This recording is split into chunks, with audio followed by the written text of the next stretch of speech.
the basics. So we will get going today since it's 9. Good morning, everybody.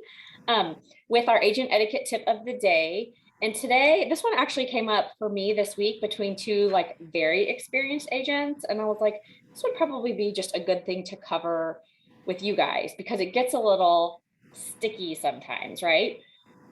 So how to handle what happens when you meet another agent's client, right? Whether it's a Briggs Freeman agent or an agent from another broker. This usually happens in one of 3 contexts. You're answering phone duty, or you're at an open house and they pass through, or you just meet them out socially. So we'll kind of talk about like what the recommendation is in each of these situations. You can always do it your own way. Of course, we're all ninjas at Briggs Freeman and we think abundantly. So we're not like proprietary, but obviously we want to be respectful of people's relationships and clients, right? And it's amazing, the experienced agents kind of know like who other people's clients are, and they remember like, oh, he listed their house when they sold it however long ago, so that he's probably still working with them. They're very respectful, I would say. Angela, please feel free to chime in here if you have anything to add. But basically, so if you're hosting an open house and the buyer comes in and they're like, oh yeah, and Sarah's hosting the open house and the buyer's like, oh yeah, I'm actually working with Ronnie and he sent me here to take a look. That's awesome, right? It's great when your buyers have such an affiliation to you that they like share that they're working with you, right? That's fantastic. A nice thing to do is Sarah could text Ronnie after the buyer leaves and say, hey, like your client so-and-so passed through, like they're so nice. They don't seem interested in this house, but they said X, Y, and Z, and just like help them out, right? It's nice to let, another Briggs Freeman agent know when you met one of their clients in the real estate setting and like what they needed, right?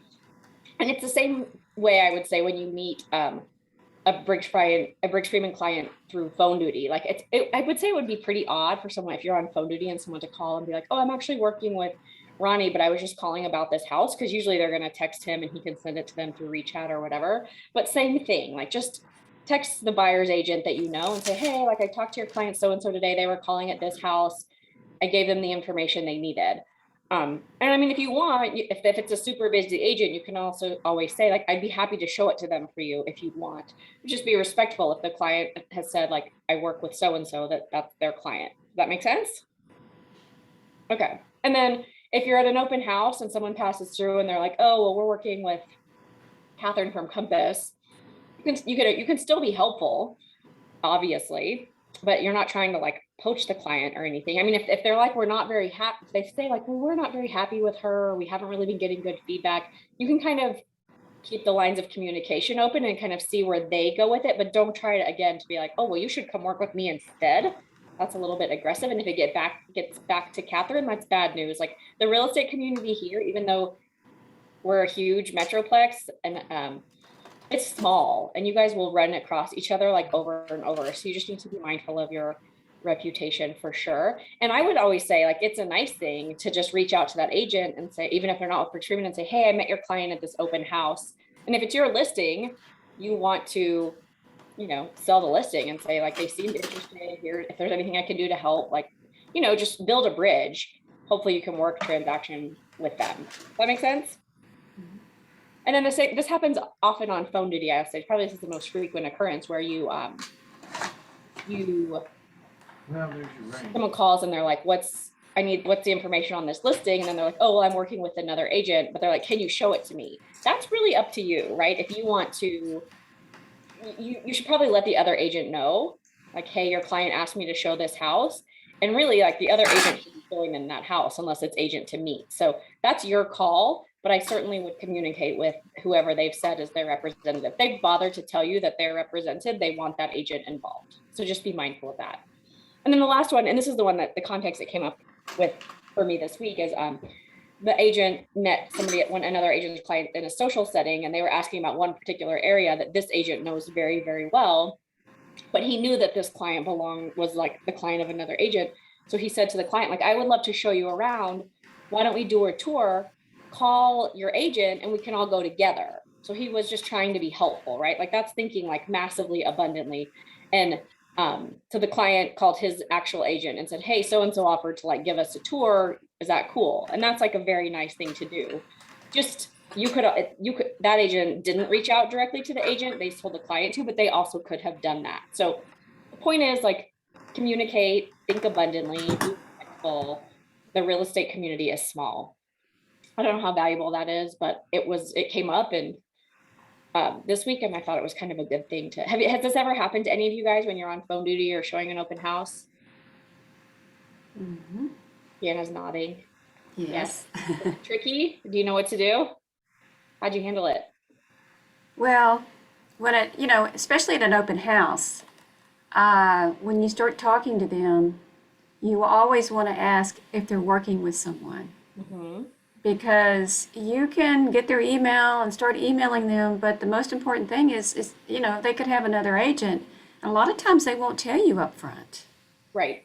And it's just always, I think it's kind of in the code of ethics, isn't it, that you do establish that conversation and go there with someone because, um, you know, uh, especially when it comes to write a contract and you get a call from another agent say, hey, I'm going to be presenting this offer from so and you're like, what?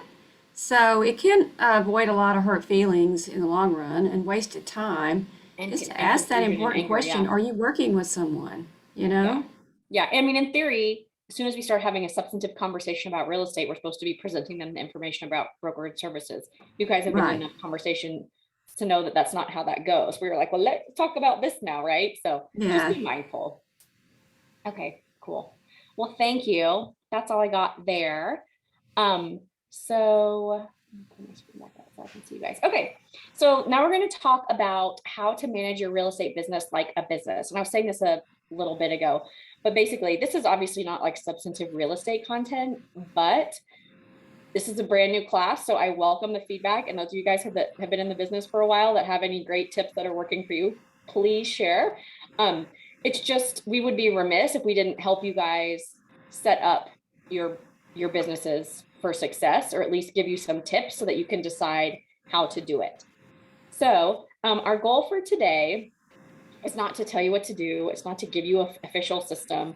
It's really just to introduce you to some business ideas, some organization ideas that will help you manage the business component of your real estate career successfully. So we're not talking about how to grow your business or how to do the business. It's really like how to run the business. So any questions about that? No. Okay. So we did a goal for today, and now you guys know, since I'm a lawyer, I'm going to give you the caveat for today, which is that I'm not a CPA. Angela's not a CPA. We're not financial planners. These are all just suggestions and insights we've gathered over time. We actually reached out to a bunch of agents who were new here and aren't new anymore, and asked them for their feedback to make sure we were covering all the bases. So the best tip you can take away here is that you should engage professionals to help you guys do this. There's a lot of nuances to being self-employed and running your own business. It's really, really hard to figure it out on your own. And I also think that it's not something that you want to get into the business or be doing it for 2 or 3 years and then say, okay, now it's time to like hire a planner. If you start at the beginning with a planner, they'll help you with tax savings. So hire a professional. That's the first tip. So question for you guys, what are the different roles that an agent plays in a transaction, or that you guys are expected to be good at, right? Like when you signed up to be a realtor, it's not just I list houses and I sell houses. Like it's way much more than that. So give me some things that you do. I always say you have to be good at like at least 10 things, which is impossible. Nobody's good at all pieces. Anyone have ideas? Right? Help me out here. Knowing your market. Yep, you have to be a market expert. Negotiations. Negotiation expert. I would say facilitator. Yes, a guide. Knowing the lenders, knowing insurance people, knowing, Yeah. because a lot of people may not have the contacts you do, and always reach out and say, if you need someone, let me know. I mean, not that you're endorsing someone, you have to let them know that, but to put them in contact with people that can make things happen. Yep, you're a source of vendors. Mm-hmm. Sometimes, Sarah?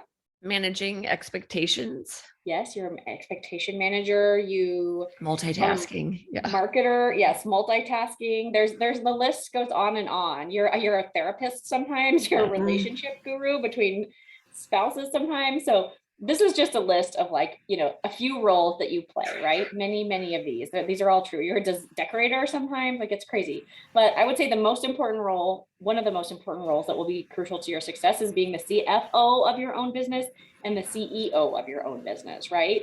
And those are ones that we kind of forget, which is why we're doing this class in the first place. So, let's start with being the CFO of your business. Like, what are the things that you need to know and be doing?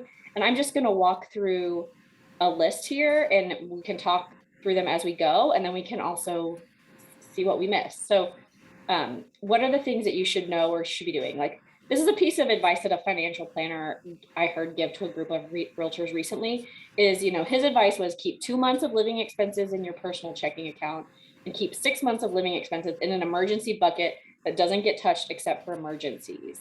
And I always say that when we're interviewing new people that it may be like 6 months before you have your first closing. We hope it's not. So you need to have a lot of dry powder. And then of course, when you're in the business, real estate is up and down. It's not that steady, consistent, paycheck twice a month. So encourage you to always just keep a chunk set aside for a rainy day, a dry spell, a family emergency where you can't work, whatever it might be. So those are some tips. Then this one, I started here, hire a financial planner, right? From the beginning. And they want your business. They're willing to work with you regardless of where you are. Just talk to them about, what are some systems and processes and things you should do to provide tax savings. And that's kind of what we're doing today, is talking about a few ways to just help make sure your business is running efficiently. Any questions about that? Okay. Then understand what you can and can't write off. This was actually a direct piece of advice from one of our agents that had started their business here, is that she thought certain things could be written off and they couldn't. I actually found something that I thought was a write-off the other day that isn't from my CPA. So just understand what can and can't be written off so that you can kind of keep track of those expenses better. Have you guys had any surprises about stuff like that? No? No, okay. Then pay your taxes quarterly. What is that, right? Yeah. Allocate your paychecks to expenses as they come in before you spend anything. So kind of, you need to have a budget, right? Obviously we talked to you about having a marketing budget for the year and like a real estate expense budget, but you need really a life budget too, so that as those checks come in, you can divide it up and say, I'm putting this much away for taxes and this much away for real estate expenses, and this much is going to cover my personal expenses. You need to know how each check gets broken up. And this is not really the most fun thing to do, but it's really, really important to making sure that you are keeping yourself organized. So kind of know how to allocate your paychecks, and then pay your taxes quarterly. Those were the number one and number two most frequently suggestions from the agents, was be sure to pay your taxes quarterly, because the worst thing to do is have a big chunk of taxes due and not have saved the cash. That's very, very painful. And I will tell you that I talk to agents that are huge mega producers that have been in the business for years that get bit by this still. So if you can build this discipline into your business execution now, it's a really, really good thing to do, and figure out what is the right way for you to set this money aside. And we're going to talk about this a little bit on some later slides, is what's the right way to structure your finances to kind of keep this stuff all organized. How are we doing here? I'm talking fast. This class isn't going to be very long. It's kind of just throwing random nuggets at you and hoping that you pick up some good ideas to incorporate. Does anyone have questions? You know me, I talk fast. Are we good? I can't see everyone because my screen keeps hiding. I have one question. Sure. And I can't remember how much taxes are we supposed to save? What's the percentage? I always forget the number. People say 15 to 20%. 15%. Okay. I mean, obviously the more you're making, the more you're having to pay. But Sure. right now, I would think 20% would be a safe bet. Mm-hmm. And then for each transaction, what should we save? 15% of that transaction or no?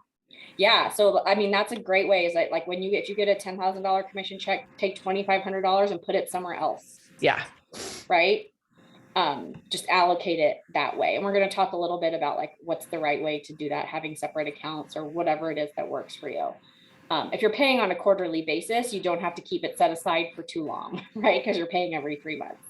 And someone said, be sure those dates are posted. Just put them in your calendar and put a reminder there. So you drop that check in the mail so you're not getting stuck with a big one and penalties, right? Mhm. Okay, so figure out how you're going to track your expenses and reconcile at least once a quarter. I think that once a quarter is probably not enough, but I also know that realtors aren't like, most realtors aren't necessarily super inclined to sitting down and like crunching numbers all the time. So you at least got to do it once a quarter so you can write your checks, right? Yeah, Jana, does this make sense to you? Yes. Yeah, you've been doing this. Okay. Okay, Allie says her accountant says do 33%. So that's good. Dexter says 25%. Yeah. And that's safe. You'd rather have more and then be like, oh yeah, I have a little bit left over. I already have a nest egg for next time. I think that's wise.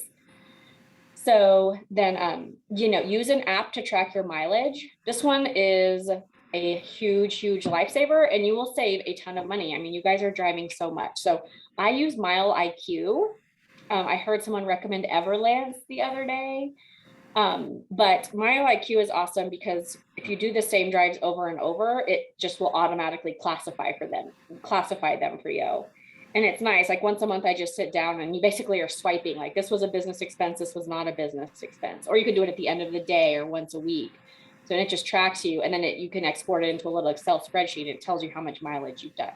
So highly, highly recommend if you're not doing that. There's a lot of savings there, and it's really easy the way that these apps have done it. I think QuickBooks has one built in too, if you use QuickBooks. But I tried the QuickBooks one before and it was confusing to me. So, okay. So then this was my like number one tip that when I started in the real estate business that my bookkeeper at the time told me to do. And he said, pick a debit card or a credit card that you are only going to put all of your real estate expenses on, and then only use that card for that. And that way you're deciding like at the point of sale, like, am I going to lunch with my friend Sarah, or was this a business lunch with Sarah? You don't have to think back. You put it on that card. So it was clearly a business lunch, right? And Zareen, Yeah.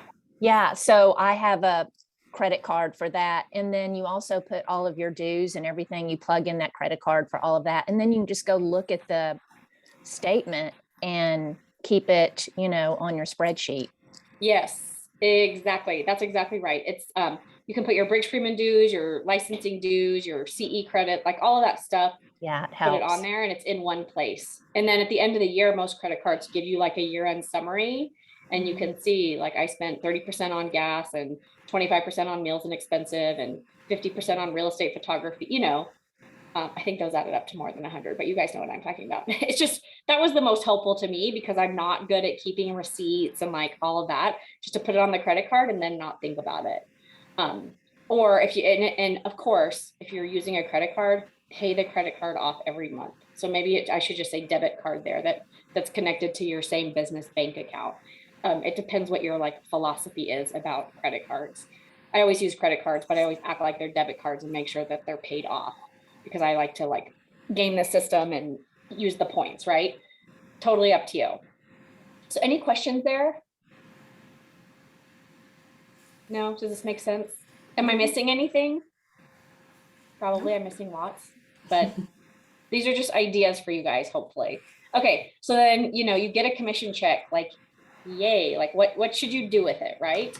So the best piece of advice, and this is another frequently suggested piece of advice, was make sure that you have a separate business banking account, right?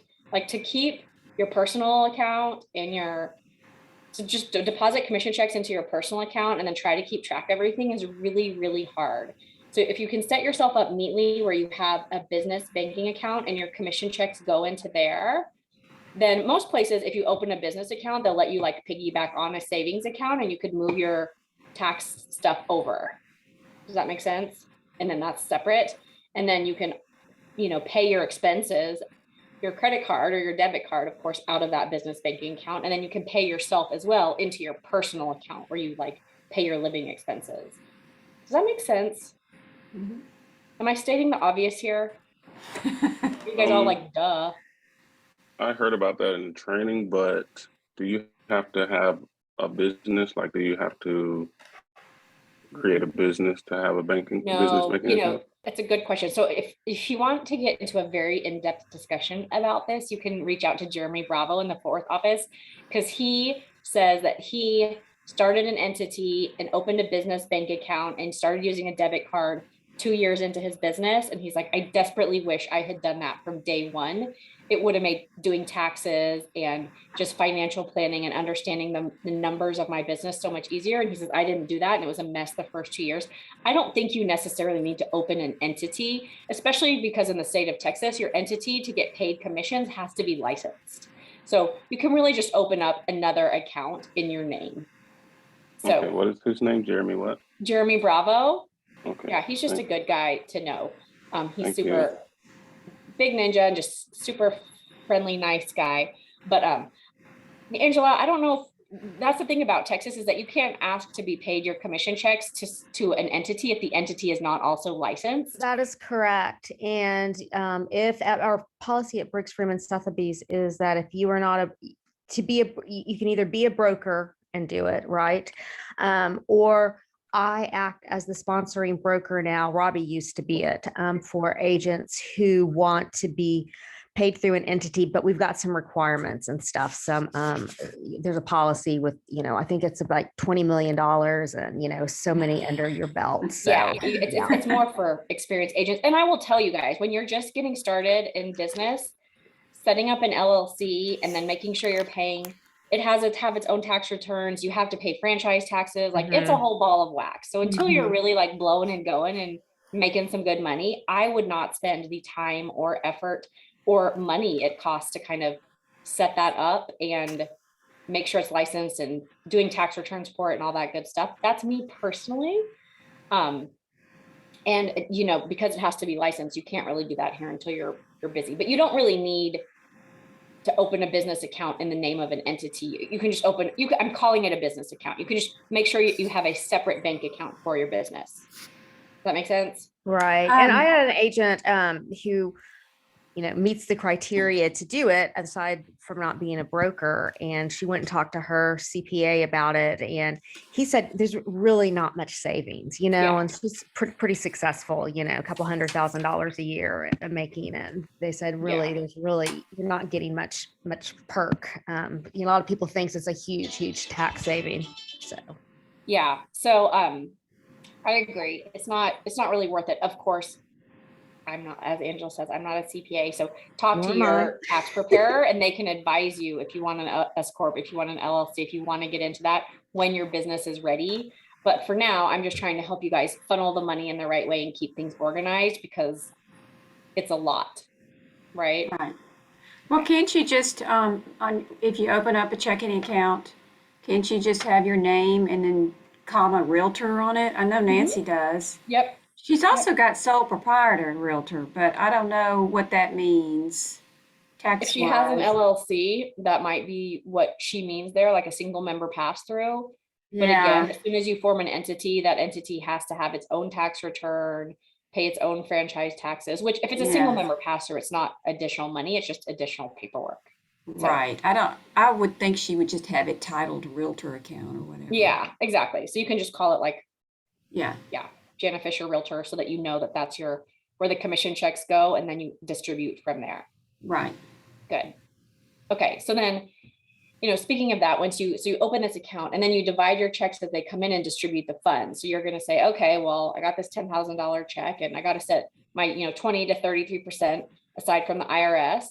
And then I, save 10% to donate, and I have to pay my real estate expenses. And then, you pay yourself last out of what's left. So that's kind of how it goes. Any questions there? That's my kind of recommendation. Maggie's asking if there's legal protection if you have an LLC.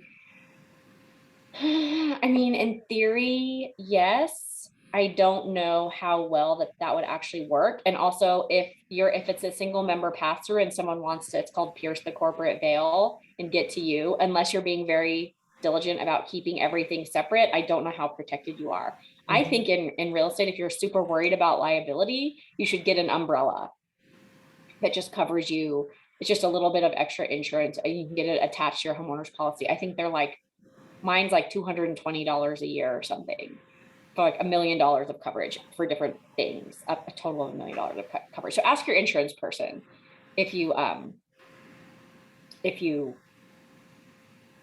should, if you're interested in umbrella. I don't think the LLC is necessary. And again, you can't do it until you're achieving a certain level of business here because it has to be licensed. Yeah, Arlene, I'm looking at the chat right now. Arlene's saying her accountant can't run her commissions through the LLC because she's licensed and not the LLC. And that's what Angela's talking about. Exactly.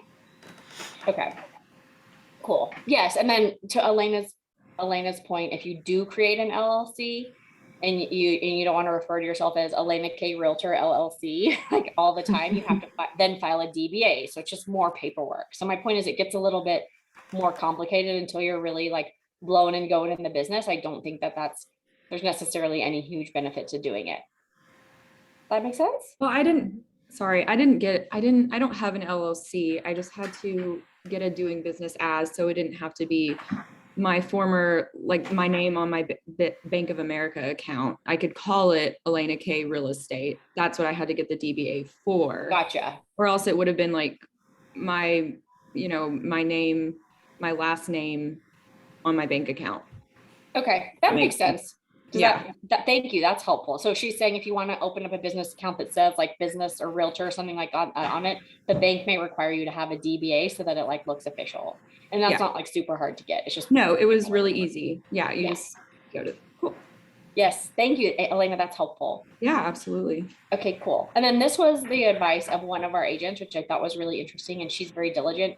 She does this setup where she has her, own business account, her commissions go in there and she pays all of her expenses and she sets it aside. And then she pays herself a set amount on a schedule. Now she's of course busy and consistently making commissions, but she pays herself on the 1st and the 15th of every month, which I thought was really interesting because she's kind of consistently having closings now. So it just depends how you want to do it. I thought that was a good piece of advice. Most agents will, pay their expenses and then pull out everything else to pay their personal expenses, but it's a function of how much you're making and how much you're spending, right? Okay, so now tracking expenses. So obviously we need to be kind of paying attention, and as you guys are building and learning your business, you'll be like, wow, at the end of the year, I spent, $1,000 keeping myself licensed between Trek and Metro Tax or GFWAR and CE credits and all of that stuff. So you want to just track your expenses. Keeping them like I said on your credit card in one place is nice because you can get a year-end summary that kind of shows you. But you also want to do that, I said, at least on a quarterly basis, probably on a monthly basis, and figure out what works for you, right? Like some people love apps and software and are like into QuickBooks. Some people can just do it in Excel, which is pretty easy and straightforward. That's probably the most simple way to do it to get started. Quicken is like a slightly less aggressive version of QuickBooks. And I think Quicken is a good product, or just use a bookkeeper. I have a property management business on the side, so I use a bookkeeper. I'm also not very expense minded. I'm not good at it. So the bookkeeper helps me a lot. And then I can read the report she generates, but I also kind of have a few things going on. So just figure out what works for you and choose one.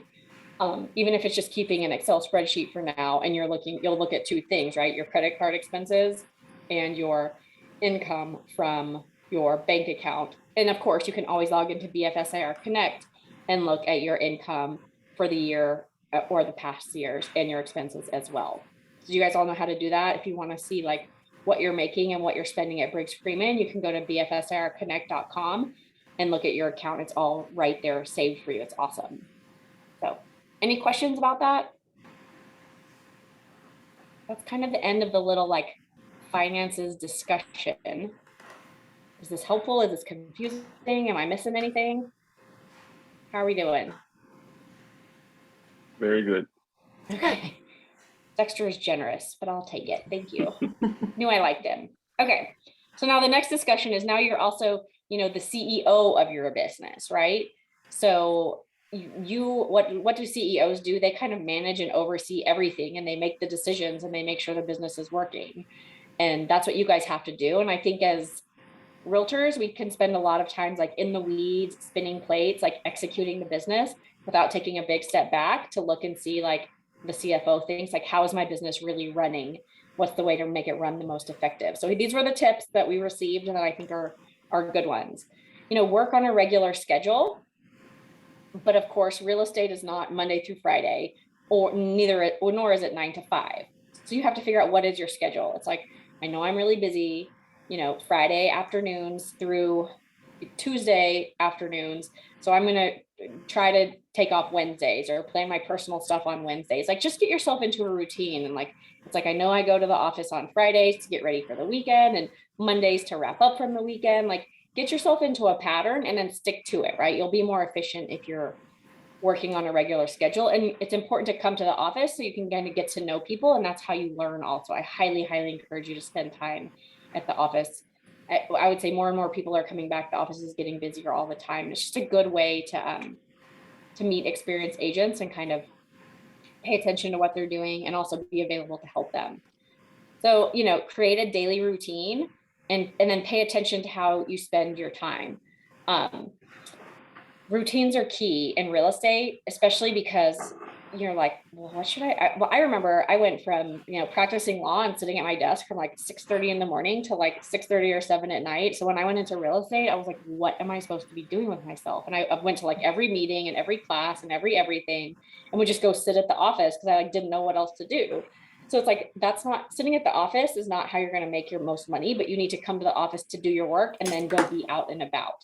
So just figure out what's a good routine. It's like, I watch the Monday morning meeting at home, and then I go on tour, and then I find a networking lunch, or I find an experienced agent to have lunch with, and then I go do my like wrap up from Sunday open house, right? Like, figure out what's your routine and go into it. So much of what we do in real estate is work that, as you guys know, I call it important work, but not urgent. There's no deadline that you have to deliver something and turn it in.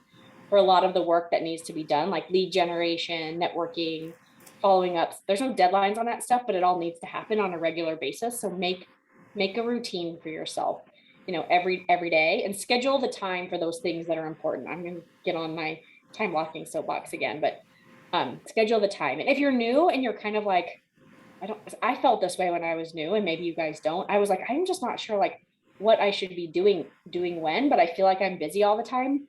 John Acuff, who wrote the Soundtracks book, has this thing called a time audit, where for 2 weeks, you just kind of note what you're doing and see where you're spending your time. And then you can kind of adjust it. It's just being mindful and aware. So it's a good idea. I don't know if any of you guys feel that way, but yeah, go ahead.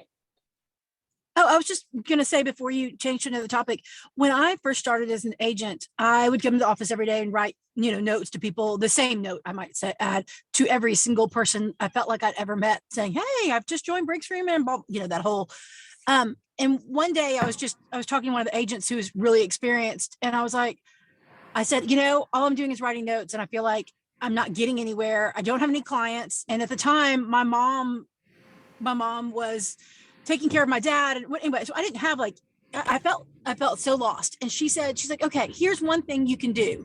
And granted, first of all, if I hadn't been at the office, I would have never had this conversation with her. And she wouldn't have given me this tip that now I give to all my agents, which is pull hot sheets every single day and mail them out to people, or pull them once a week and mail them out to people. But the point is that she was like, this will help you because of and this will do this. They have tips and tricks that just best practices that I never would have thought of. And, it was something that my mom, who'd been in business 30 years, had never done. And not that she was a bad agent, because she's not, but that was just never part of her practice. So when I learned that from another agent, it was golden. So you just never know when you're at the office what you might get that turns out to be a really helpful best practice. That's exactly right. That's awesome advice. For sure. Yeah. And I mean, real estate reviews are something great to do. And if you don't know that, there's tons of education and success center around them. And you can read that section of the Ninja book. But Catherine, that's such good advice. Being at the office and just picking up tips. The other thing is, and Jeremy Bravo, who we were talking about earlier, he posted, and I wish I had saved it and I didn't, he posted a meme in our little Facebook group one time that said, it was a picture of a phone and it had a sticky on it that said, pick me up, I make you money. And that's true. So just calling people, you could go to the office and just allocate some time to call people and check in with them. So that the point was have a daily routine, pay attention to how you spend your time. And then this one is like the most imperative is have written goals and a written business and marketing plan. Even if you're just beginning, like that's okay. It's like, I want to do 4 deals this year or whatever it is. Like have a goal. So you're working towards something. You'll feel more productive. You may hit your goal in 2 months and you're like, that was an easy goal. And I'm going to set a harder one for myself for the rest of the year. But you need to have a written goal and a written plan. So it gives you something to do. There's no successful business out there that doesn't have a written business plan or know what they're doing. And there may be experienced agents that have been in the business forever and ever that don't, but I guarantee you, if we sat down and talked it out with them, they know exactly what they're doing. They know how to make the deals come. They know what their business plan is. So I encourage you guys to get into the habit of writing one with goals like right now. And we can help you with that. We have classes about that. We will help you do that. Catherine and Sherry and Agent Services are awesome about giving you a written marketing plan. Even if you have no budget for it, there's so much you can do at Briggs Freeman that there's no cost to. It's just your elbow grease and time. And So- Zorene's 12-week year class in sessions is great. So I highly recommend, next time you're in the middle of one right now, Yep. is that right? Yep.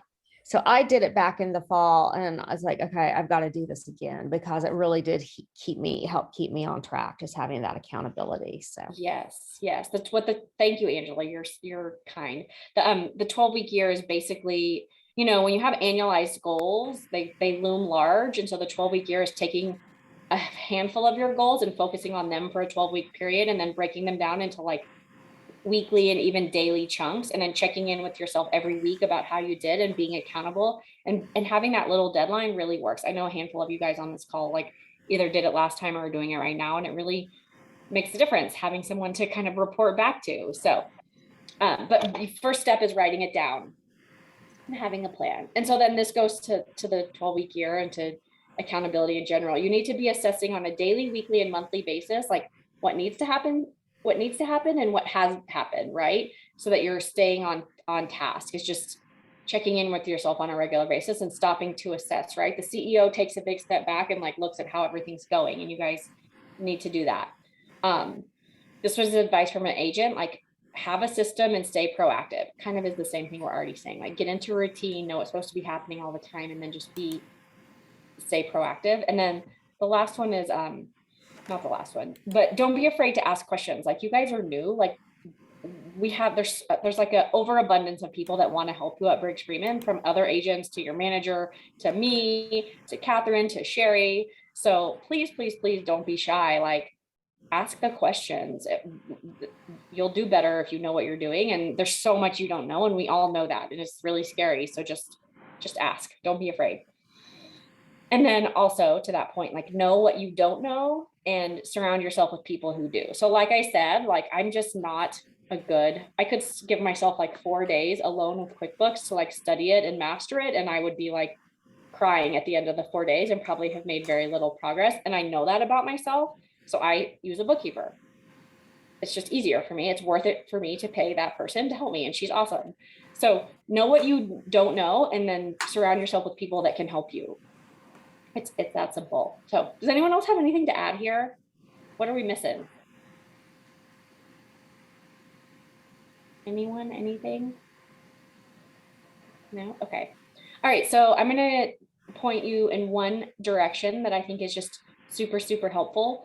And our Jameson Sotheby's International Realty counterpart in the Chicago area, their manager and lead broker there is named Jim Miller. And he is also a coach. He's awesome. He does what he calls Monday morning pep talks, and they're available on Apple. They're available. I listen on Apple. I'm sure they're available other places too. If you go to his website, askjimmiller.com, they're all there also.